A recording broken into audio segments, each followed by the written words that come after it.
नमस्कार, मैं हूं अंजलि। इस सवाल 6 बजे की खबरों की शुरुआत हम उत्तर प्रदेश के चुनावी खबरों के साथ कर रहे हैं। सूत्रों के हवाले से खबर मिल रही है कि समाजवादी पार्टी के नेता अखिलेश यादव मैनपुरी के करहल से चुनाव लड़ेंगे। कल उन्होंने कहा था कि आजमगढ़ की जनता की अनुमति से वो चुनाव लड़ने का फैसला लेंगे, लेकिन अब खबर करहल की आ रही है।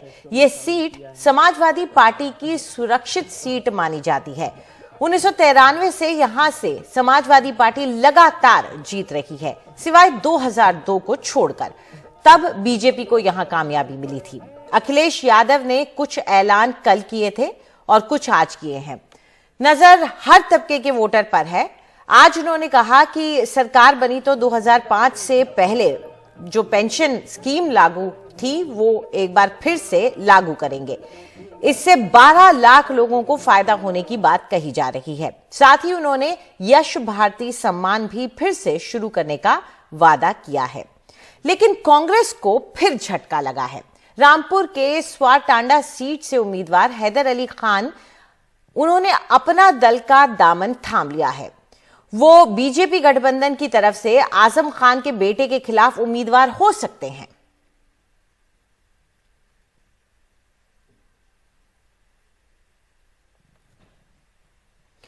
उधर आजम खान, उनके बेटे अब्दुल्ला और उनके परिवार पर इस वक्त 200 से ज्यादा मुकदमे दर्ज हैं। इसी वजह से आजम खान और उनके बेटे के नामांकन का सबसे ज्यादा इंतजार उनके विरोधियों को ही है। आजम खान और उनके बेटे की सियासी डगर में कानूनी अड़चने पैदा करने वाले कांग्रेसी प्रत्याशी और बीजेपी प्रत्याशी की क्या रणनीति है, देखिए रविश रंजन शुक्ला की इस ग्राउंड रिपोर्ट में। जाने वक्त 2 मिनट को आंख खुली और मुझसे कहा, बेटे अगर मुझे कुछ ऐसा हो गया है कि मैं ठीक नहीं हो सकता,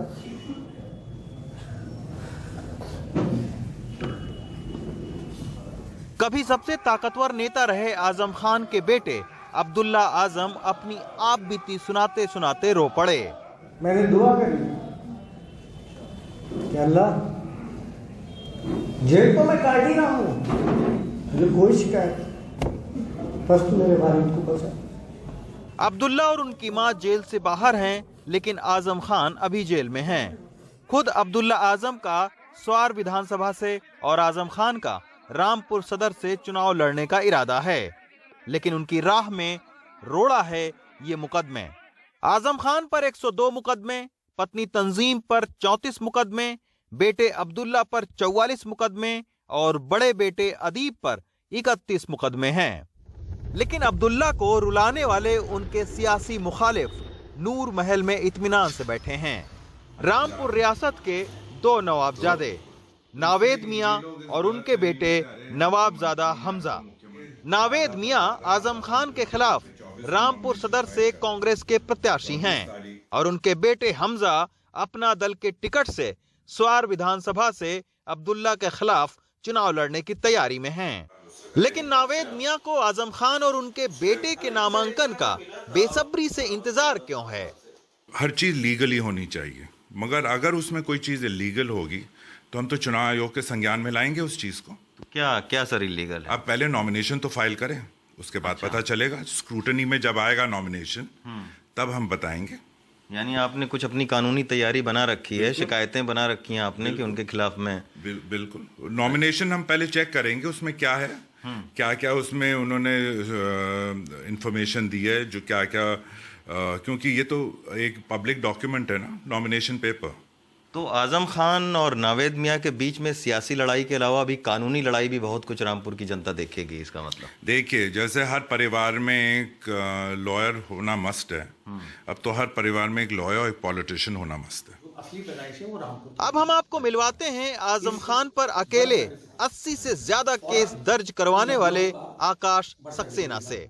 रामपुर सदर से बीजेपी टिकट पर लड़ रहे आकाश सक्सेना के हाथों में अब्दुल्ला आजम की जन्म पत्री हमेशा रहती है और उनके साथ वाई श्रेणी के सुरक्षा गार्ड भी। आकाश पेशे से बिजनेसमैन हैं, लेकिन आजम खान से सियासी दुश्मनी निकालने के लिए कानून इतना पढ़ा कि कई बार वो खुद ही सुप्रीम कोर्ट तक में बहस कर चुके हैं। आदमी एक केस दर्ज करवाने में उसकी चप्पलें घिस जाती हैं, थाने में इतनी बार चक्कर काटता है। आपने आजम खान जैसे एक ताकतवर सियासी नेता के ऊपर 1, 2, 3 केस नहीं 80 से ज्यादा केस आपने दर्ज करवाया। मेरे जितने भी जो केसेस आजम के ऊपर हैं वो सारे केसेस पेपर एविडेंस के आधार पे हैं। एक केस भी अगर वो कोई साबित ये कर दे, क्योंकि कानूनी प्रक्रिया होती है, हर चीज़ जांच के बाद केस दर्ज किया जाता है, और जब पेपर एविडेंस की बात आती है तो बारीकी से पहले जांच होती है। जिस तरीके से आजम ने अपने बेटे के 2 जन्म प्रमाण पत्र बनवाए, 2 पैन कार्ड बनवाए, 2 पासपोर्ट बनवाए, उसकी पहले बारीकी से जांच हुई। जांच के बाद फिर उसकी रिपोर्ट दर्ज हुई। सबसे बड़ी बात क्या है कि हाई कोर्ट ने अपने निर्णय में 1.5 साल के अंदर उस निर्णय में उन्होंने साफ कहा कि हाँ, दस्तावेज ये फर्जी थे, जिस पे उनकी विदाई की गई। आजम खान बीमारी की हालत में जेल में हैं, बाकी परिवार भूमिगत, लेकिन सियासी दुश्मन आजम खान के परिवार को एक बार फिर कानूनी लड़ाई में उलझाने के लिए तैयार बैठे हैं। रामपुर से तमकीन खान और राकेश के साथ रवीश रंजन शुक्ला, एनडीटीवी इंडिया। उधर उत्तर प्रदेश में कांग्रेस को एक झटका लगा है। लड़की हूं लड़ सकती हूं अभियान का एक चेहरा प्रियंका मौर्य बीजेपी में शामिल हो गई हैं। प्रियंका मौर्य ने पार्टी पर टिकट वितरण में अनियमितता का आरोप लगाया था। उन्होंने प्रियंका गांधी को सार्वजनिक अपील भी की थी। टिकट न मिलने पर उनकी नाराजगी खुलकर अब सामने आ गई और बीजेपी में शामिल होने के बाद प्रियंका मौर्य ने बात की हमारे सहयोगी सौरभ शुक्ला से। हम इस वक्त बीजेपी दफ्तर में हैं। कांग्रेस का कैंपेन चल रहा है, लड़की हूं लड़ सकती हूं। उसके पोस्टर में आपने डॉक्टर प्रियंका मौर्य को देखा होगा। ये महिला मोर्चा की उपाध्यक्ष थी कांग्रेस की। आज उन्होंने कांग्रेस पार्टी को छोड़ करके बीजेपी का दामन थाम लिया है। डॉक्टर मौर्य, क्या हो गया कांग्रेस में? आपको रिस्पेक्ट नहीं मिली, टिकट नहीं मिला, क्यों नाराज हो गई कांग्रेस से आप? मेरी नाराजगी मैंने सबको शेयर कर दी है और आप लोगों के माध्यम से मुझे लगता है प्रियंका गांधी तक आवाज़ भी पहुंच गई होगी, लेकिन फिर भी उन्होंने इस पे कोई एक्शन नहीं लिया। तो जो उन्होंने स्लोगन दिया कि लड़की हूँ लड़ सकती हूँ, उसका कोई भी अस्तित्व नहीं है। बिकॉज सिर्फ बात करने से काम नहीं चलेगा, मौका भी आपको देना चाहिए था। आपकी ही रिपोर्ट्स में साफ साफ मेरा नाम टॉप पे लिखा हुआ था, बट फिर भी मुझे मौका नहीं मिला। 170 सरोजनी नगर विधानसभा से मैं जी जान से मेहनत कर रही थी। मैं डॉक्टर भी हूँ, सोशल वर्क भी करती हूँ और लगातार मैं लगी हुई थी अपनी विधानसभा से। फिर भी बात तो करते हैं कि लड़की हूँ लड़ सकती हूँ, लेकिन मेरे सामने एक मेल को खड़ा कर दिया। वो लोग तो कांग्रेस कह रही है कि आपका टिकट काटा इसलिए आप नाराज हो गई। आप विचारधारा से नहीं जुड़ी हुई थी, आप विचारधारा से नहीं जुड़ी हुई थी। लड़कियों लड़ सकती हूँ विचारधारा क्या है कि एक लड़की चिल्ला चिल्ला के कह रही है कि उसके साथ अन्याय हुआ है, लेकिन फिर भी प्रियंका गांधी जी ने कोई आवाज नहीं उठाई। ऐसी विचारधारा के साथ डॉक्टर प्रियंका मौर्य नहीं जुड़ सकती। मैम, आपकी क्या प्रियंका गांधी से बात हुई जब टिकट कटा? आपने कोशिश की बात करने से, या किससे बात कर रही थी आपको, या फिर आपको बात नहीं करने दिया गया प्रियंका गांधी से? मुझे ऑब्वियसली बात नहीं करने दिया गया, लेकिन आप लोगों के माध्यम से मुझे नहीं लगता कि उन तक आवाज नहीं पहुंची होगी। मैंने एक ऐसा जरिया चुना उन तक आवाज पहुंचाने का। फिर भी अगर वो नहीं सुन सकती हैं, नहीं देख सकती हैं, तो मुझे लगता है ऐसी पार्टी में अपनी एनर्जी, अपना टाइम वेस्ट करना कोई मतलब नहीं। बीजेपी क्यों? बीजेपी ही क्यों? बीजेपी इसलिए क्योंकि यहाँ पे लोगों ने मुझे सम्मान दिया, मेरी बात की, मेरी बात रखी, और मेरा जो विजन है लोगों की मदद करना, टू सर्व ह्यूमैनिटी, उसी के साथ मैं बीजेपी के साथ लोगों तक जाऊंगी। और यहाँ टिकट मिल जाएगा मैम? मैं टिकट के उद्देश्य से मैंने कांग्रेस भी नहीं ज्वाइन की थी। आप प्लीज ये चेकआउट करिए। तो नाराज तो है कि टिकट नहीं मिला आपको। कई लोग ये कहते हैं मुझसे कि मुझे ज्यादा समय नहीं हुआ पॉलिटिक्स में, तो मैं उन लोगों को भी ये जवाब देना मैम, आप कह रहे हैं कि सरोजनी नगर से आपका टिकट काट दिया, तो बीजेपी क्या टिकट दे रहा है? क्योंकि टिकट को लेकर ही तो नाराज है आप कांग्रेस से।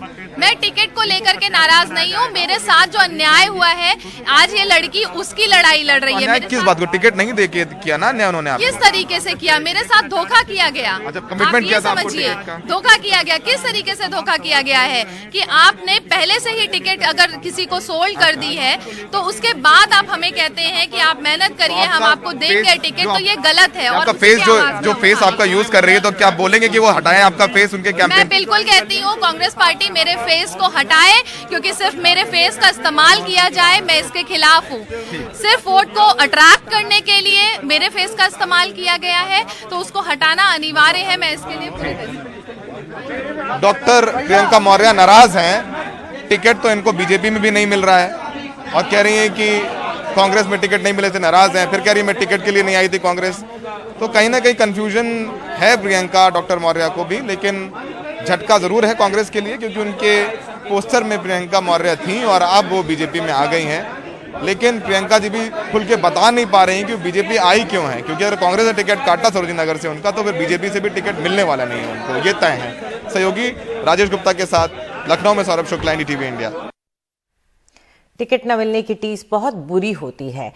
कांग्रेस से मुजफ्फरनगर सदर के से टिकट न मिलने पर कांग्रेस के एक महराज फूट फूट कर रोते हुए नजर आ रही हैं और आप देख सकते हैं कि महराज कह रही हैं कि मेहनत करने के बाद भी कांग्रेस उनकी अनदेखी करती रही है। वो प्रियंका से टिकट की गुहार लगाते हुए भी नजर आ रही हैं। और एक बार एक और शख्स यहाँ पर कांग्रेस का जो कि कह रहा है कि टिकट नहीं मिल रहा। मैं पूछना चाहती हूँ प्रियंका दीदी, आप तो कह रही थी कि जो संघर्षशील महिलाएं, जो मेहनती महिलाएं, जो आपके लिए मेहनत करती है, जो कांग्रेस को आगे बढ़ाने का काम करती है, मैं उनको आगे बढ़ाऊंगी। ये क्या हुआ मेरे साथ, इतनी नाइंसाफी क्यों की? मैंने तो हर जिम्मेदारी निभाई, ऊपर से आदेश है कि फिलहाल के आपको बहुत वाइज लिस्ट तैयार कर दी है। मैंने तो अपना परिवार भी बनाया, मैंने तो परिवार भी नहीं बनाया अपना, के मुझे आगे बढ़ना है, मुझे समाज में पहचान बनानी है, मुझे समाज में पहचान बनानी है। मैंने इतनी मेहनत की रात दिन।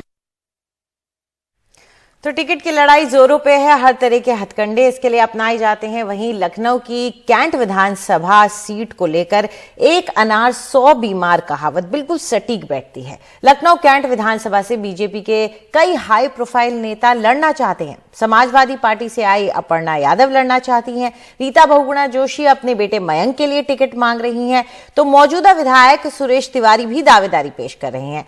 पर लखनऊ कैंट की जनता क्या चाहती है, हमारे सहयोगी सौरभ शुक्ला ने लोगों से बातचीत की। यूपी की राजनीति भी इस तरीके से जलेबी की तरह गोल गोल घूम रही है, समझ नहीं आ रहा है कि किस दिशा में जाएगी। हम इस वक्त लखनऊ की कैंट विधानसभा में मौजूद हैं। ये यहाँ का सदर बाजार इलाका है और यहाँ पर खाने पीने के लिए लोग आते रहते हैं। यूपी के दिल में क्या है ये जानेंगे। और कैंट विधानसभा सबसे ज़्यादा हॉट विधानसभा मान लीजिए, क्योंकि यहाँ से बीजेपी के पास सबसे ज़्यादा उम्मीदवार और दावेदार हैं। यहाँ से अभी मौजूदा विधायक हैं वो बीजेपी के हैं और वो बाई इलेक्शन जीते थे तिवारी जी, वो मांग रहे टिकट। रीता बहुगुणा जोशी अपने बेटे मयंक जोशी के लिए यहाँ से टिकट मांग रही है। उन्होंने तो यहाँ तक कह दिया कि मैं इस्तीफा दे दूंगी अपनी सीट से अगर बीजेपी परिवार के एक सदस्य को टिकट देना चाहती है तो।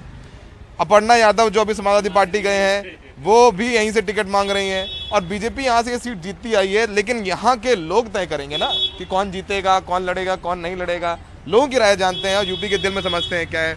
आपका नाम बताइए सर। मेरा नाम कामता प्रसाद। कामता जी, क्या लग रहा है, आपने सुना कि लखनऊ कैंट विधानसभा से इतने ज्यादा दावेदार हैं कि एक अनार है और 100 बीमार हैं। बताइए क्या लगता है आपको?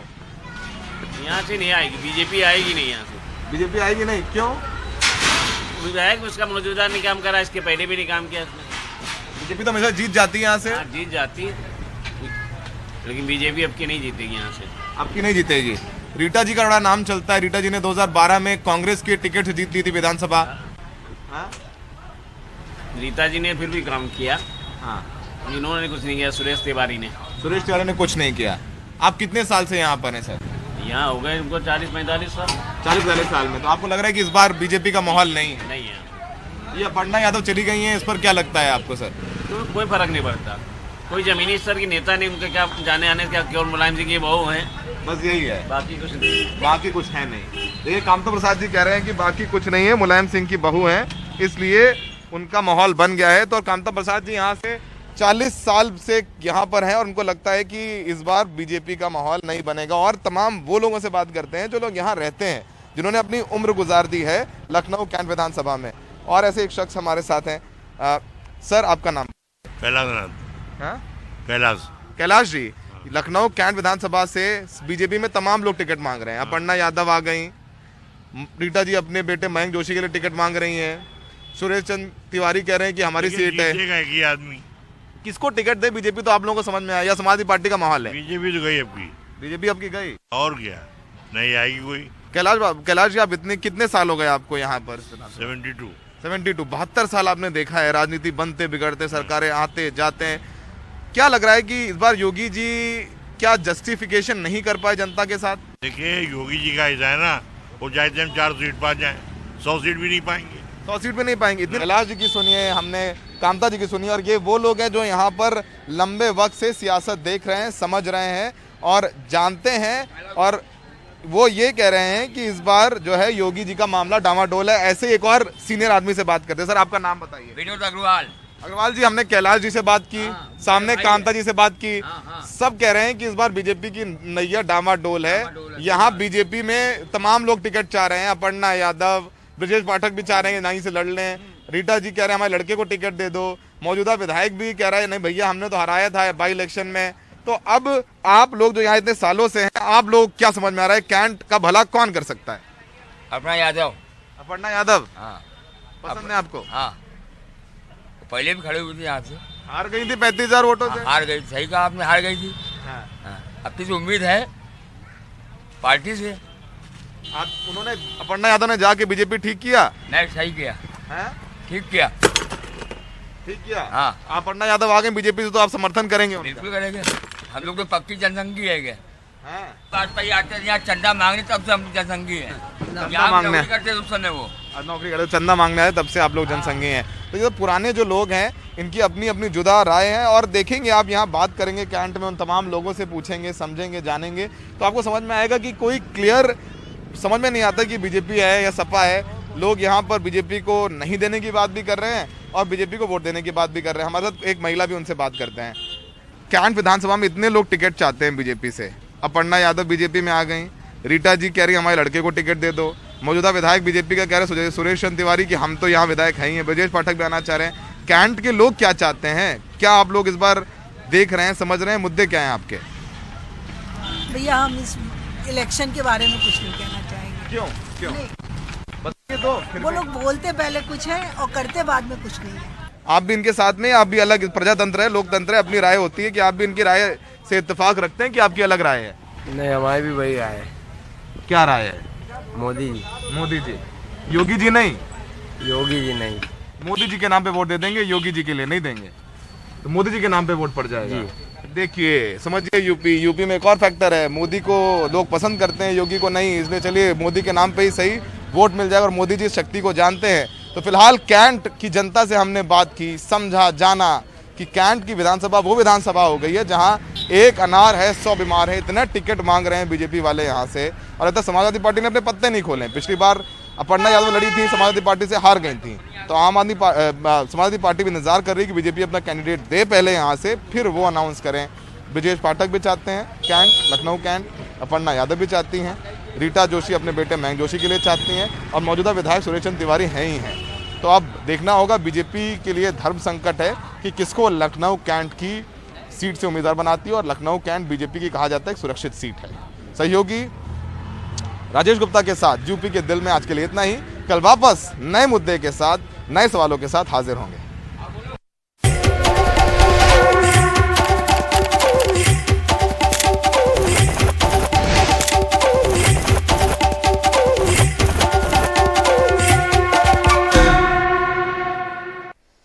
तो ये तो थी यूपी चुनाव की खबरें। ब्रेक के बाद लेकर आएंगे पंजाब चुनाव की खबरें। बताएंगे जिस जिले से लोकसभा जीतते हैं वहीं से विधानसभा का भी चुनाव लड़ेंगे भगवंत मान।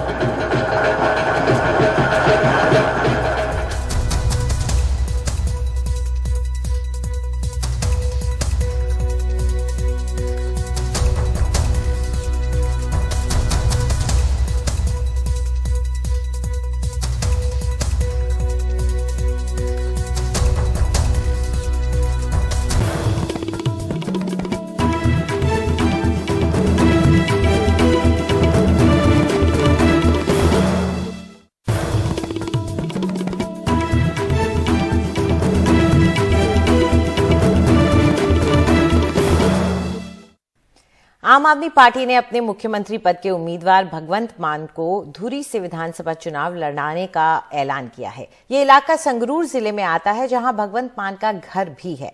शरद शर्मा दे रहे हैं ज्यादा जानकारी। पंजाब में आम आदमी पार्टी के मुख्यमंत्री पद के उम्मीदवार भगवंत मान कहां से चुनाव लड़ेंगे, यह तय हो गया है। भगवंत मान धुरी विधानसभा सीट से विधानसभा का चुनाव लड़ेंगे। धुरी विधानसभा सीट संगरूर के अंदर ही आती है। संगरूर, जहां से भगवंत मान 2 बार से सांसद हैं। यहां पर भगवंत मान का मुकाबला कांग्रेस के मौजूदा विधायक दलवीर सिंह गोल्डी से होगा। यह सीट पिछले 2 बार से कांग्रेस जीत रही है। इस खबर के साथ ही मैं आपको बताना यह चाह रहा हूं कि इस बार पंजाब में एक तरह की सेफ पॉलिटिक्स सभी पार्टियों की तरफ से देखने को मिल रही है। कैसे? इसे ऐसे समझिए कि जो पिछला विधानसभा चुनाव था, साल 2017 का विधानसभा चुनाव था, उसमें तत्कालीन मुख्यमंत्री थे प्रकाश सिंह बादल, जो लांबी विधानसभा सीट से चुनाव लड़ते थे, वहां से विधायक थे। कैप्टन अमरिंदर सिंह को चुनाव लड़ने के लिए भेजा था तत्कालीन मुख्यमंत्री प्रकाश सिंह बादल के सामने। वहीं आम आदमी पार्टी ने जो दिल्ली के विधायक थे, जो अब इस दुनिया में नहीं रहे, जरनैल सिंह, उनको दिल्ली से पंजाब बुलाया था और प्रकाश सिंह बादल तत्कालीन मुख्यमंत्री के सामने चुनाव लड़वाया था। वहीं जलालाबाद में जो उप मुख्यमंत्री की सीट थी, सुखबीर बादल की सीट थी, वहां से आम आदमी पार्टी ने भगवंत मान, जो कि उस समय संगरूर से सांसद थे और अभी आम आदमी पार्टी के इस बार मुख्यमंत्री पद के उम्मीदवार बन गए हैं, तो भगवंत मान को जो है सुखबीर बादल के खिलाफ जलालाबाद में लड़ने के लिए भेजा था। वहीं कांग्रेस ने भी जो लुधियाना के सांसद थे रवनीत बिट्टू, उनको लुधियाना से जलालाबाद जो है चुनाव लड़ने के लिए भेजा था। लेकिन इस बार आप देखिए कि सुखबीर बादल वो अपनी जलालाबाद सीट से चुनाव लड़ रहे हैं। मौजूदा मुख्यमंत्री चरणजीत सिंह चन्नी वो अपनी चमकौर साहिब सीट से ही चुनाव लड़ रहे हैं। नवजोत सिद्धू वो अमृतसर ईस्ट, जो उनकी सीट है पहले जहां से वो लड़े थे, वो वहीं से चुनाव लड़ रहे हैं। और भगवंत मान, जो उनकी संगरूर लोकसभा सीट है, संगरूर से वो सांसद हैं, वहीं की एक सीट है धुरी, वहां से चुनाव लड़ रहे हैं। इससे पता यह चलता है कि इस बार सभी पॉलिटिकल पार्टियां कुछ अपने आप को सेफ रखकर चल रही हैं और चुनाव को इंटरेस्टिंग बनाने के नाम पर या फिर चुनाव में माहौल बनाने के नाम पर कोई भी इस तरह का मुकाबला या ऐसी कोई भिड़ंत नहीं करना चाह रही जिसको हम महामुकाबला कहते हैं। सभी पॉलिटिकल पार्टियों का जो इस बार लक्ष्य है वो केवल सीधे सीधे या थोड़ा गाड़ी बचाकर चुनाव जीतने पर लगा हुआ है। लुधियाना से अपने कैमरा सहयोगी अश्विनी मेहरा के साथ मैं शरद शर्मा, एनडीटीवी इंडिया। वक्त एक ब्रेक का। ब्रेक के बाद दिखाएंगे कोरोना में जिनकी मौत हुई उनके परिजन मुआवजे के लिए खा रहे हैं धक्के।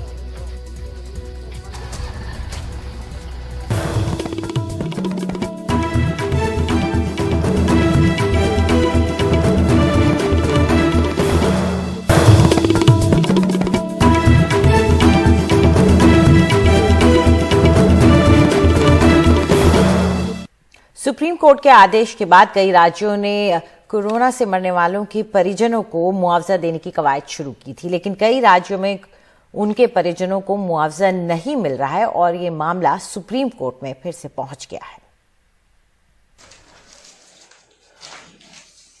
72 साल की सुमनबाई भिंगारी की 23 अप्रैल 2021 को ही घर में कोरोना से मौत हो गई। 5 अप्रैल को उन्हें वैक्सीन लगी थी। 5 दिन बाद ही बुखार आ गया, सर्दी खांसी थी, ऑक्सीजन लेवल कम हो रहा था। परिजन 10 अस्पतालों में उन्हें लेकर भटके लेकिन कहीं बेड नहीं मिला। घर पर ही इलाज हुआ।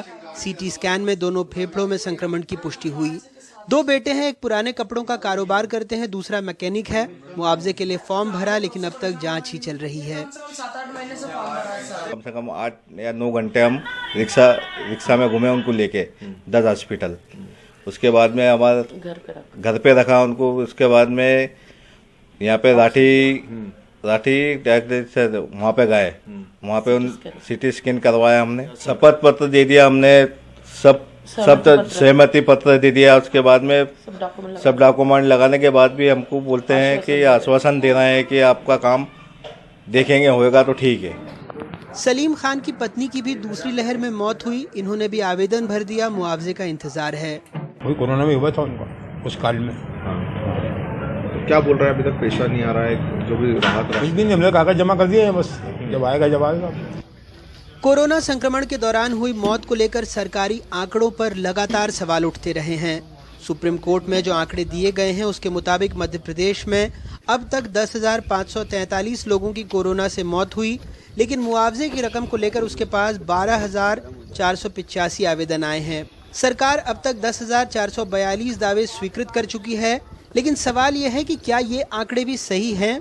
मिसाल के लिए सिर्फ एक शहर इंदौर से इन आंकड़ों को समझते हैं। इंदौर में सरकारी आंकड़ों के मुताबिक तीनों लहर मिलाकर अब तक 1400 लोगों की संक्रमण से मौत हुई, जबकि जिला प्रशासन अब तक 2400 लोगों को मौत के वजह से 12 करोड़ रुपए का मुआवजा दे चुका है। इतना ही नहीं, 4190 आवेदन अभी भी जांच में लंबित पड़े हैं। इसे मिला दें तो घोषित आंकड़ों से करीब 3 गुना ज्यादा यानी 6,500 लोगों की कोरोना से मौत हुई है। सरकार के प्रवक्ता जवाब के लिए वक्त चाहते हैं, लेकिन विपक्ष के अपने सवाल हैं। वो चाहता है सुप्रीम कोर्ट सरकार पर अवमानना की कार्रवाई करे। सही आंकड़ा मेरे पास में है नहीं, मैं अभी लेके दे देता हूँ, क्योंकि अगर मेरे पे जो आंकड़ा है मैं स्वयं भ्रमित हूँ। 2.5 लाख से ज्यादा मौतें हुई 10,000 की गिनती बताते हैं। 2.5 लाख से ज्यादा मौतें हुई 12,000 आवेदन बताते हैं। इंदौर अकेले में 6,000 से ज्यादा 7,000 आवेदन आए हैं। ये अपने आप में मध्य प्रदेश की वस्तु स्थिति बताते हैं। माननीय कोर्ट का अपमान है। मैं अनुरोध करता हूँ सुप्रीम कोर्ट से कि इसको भी माननीय की अवमानना समझ के इस पर सरकार पर कार्रवाई करनी चाहिए। कोरोना की दूसरी लहर में सरकारी फाइल के आंकड़ों के झूठ की परत हमने शमशान के रजिस्टर से खोली थी। वैसे राजधानी भोपाल में भी सरकारी फाइलों में 1006 लोगों की मौत हुई है। ये और बात है कि मुआवजे के लिए 1300 आवेदनों में से 1138 मंजूर भी हो चुके हैं। कोरोना से मौत के आंकड़ों की गुत्थी अब तक अनसुलझी है। पता नहीं क्यों शासन प्रशासन मौत पर पर्देदारी रखना चाहता है, जबकि ये दुखद सच्चाई हर नम आंखों में, हर घर में दर्ज है, एक कभी न भूल सकने वाले दस्तावेज की तरह। इंदौर से समीर और भोपाल से कैमरा पर्सन रिजवान खान के साथ अनुराग द्वारी, NDTV इंडिया।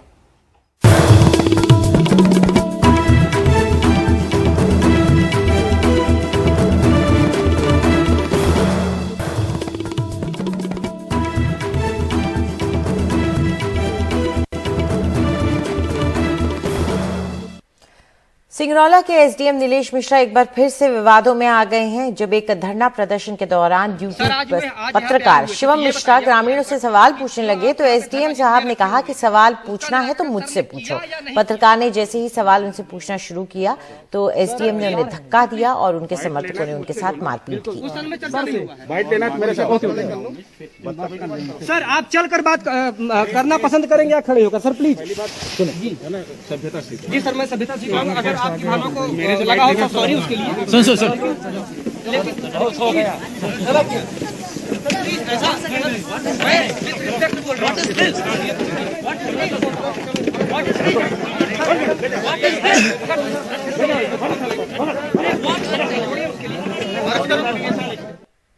देश की बात में आज इतना ही। फिलहाल वक्त एक छोटे से ब्रेक का। ब्रेक के बाद खबरों का सिलसिला जारी है।